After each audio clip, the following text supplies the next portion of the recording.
Hello, welcome to AP Physics 1, Unit 2, Part 2, a continuation of the Part 1 I made previously.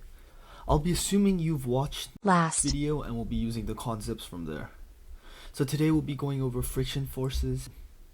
We'll be using Minecraft to visualize these concepts. So first let's start with friction forces.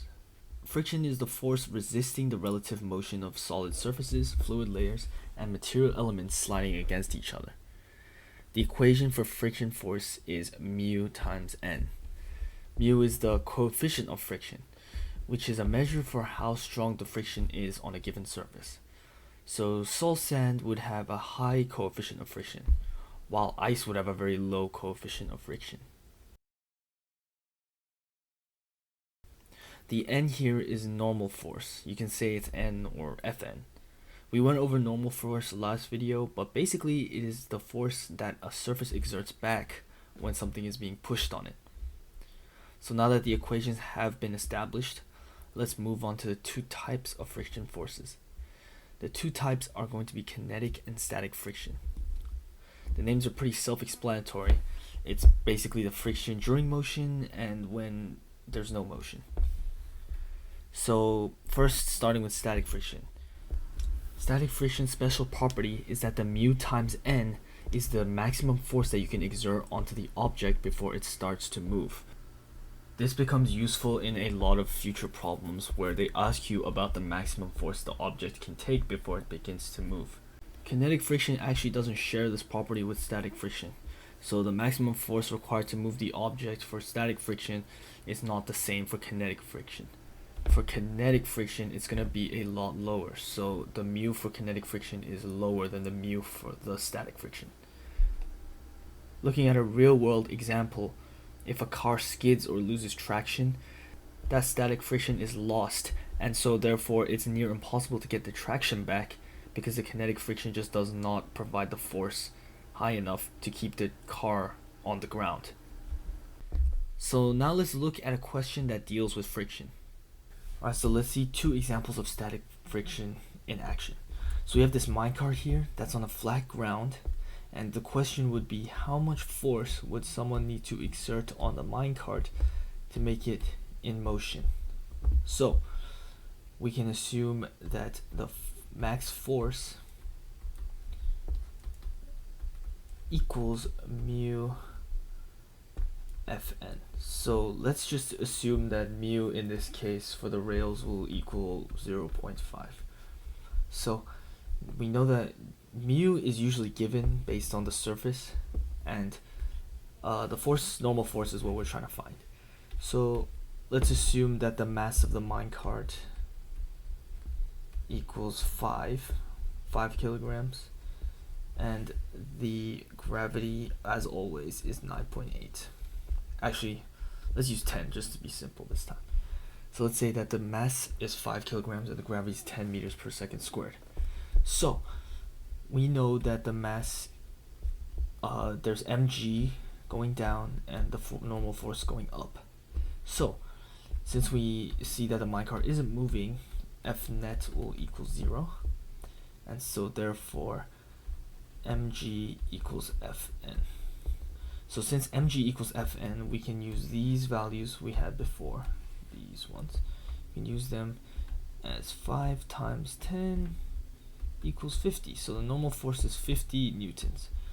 And so we see here the force, right over here, the force of friction, the max force needed would be 0.5 times 50, which obviously equals 25 newtons.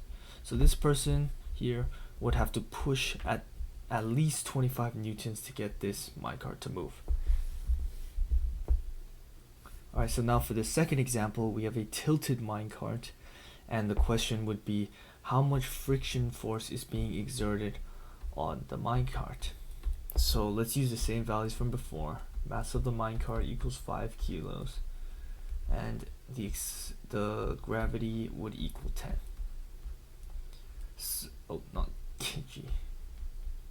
So let's draw the free body diagram. We got mg going straight down, normal force perpendicular to the surface, and the force of friction parallel to the surface.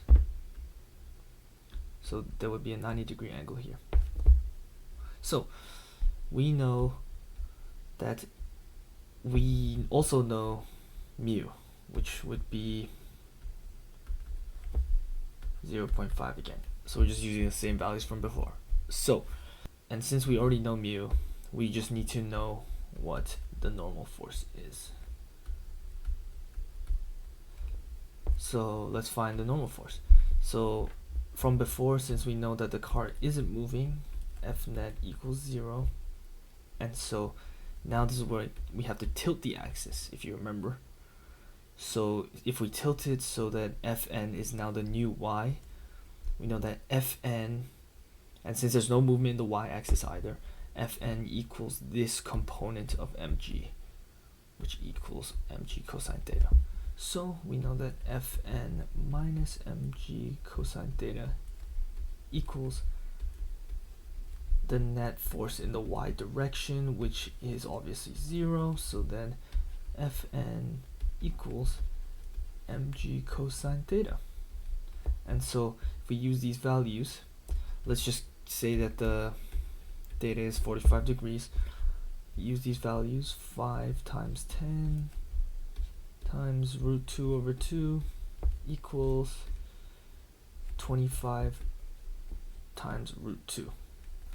So if Fn equals 25 times root 2 newtons, the force of friction would be 25 times root 2 times 0.5, which is 25 root 2 divided by 2 newtons. So now we have found the maximum force required to put this object into motion. So that's actually different from how much friction force is actually being applied at this moment. In order to find that, all we have to do is find the opposite force. Since F net across the x-axis is also 0, we can equal them to each other. So the x side is just going to be mg sine theta. That's the acceleration. If you can see it here, this is the y. This is like the sine component of the triangle here. So this will be mg sine theta. So then we can do force of friction equals mg sine theta. And since sine theta and cosine theta equal each other at 45 degrees, we can just conclude that the friction force is also the same. So 25 root 2 over 2.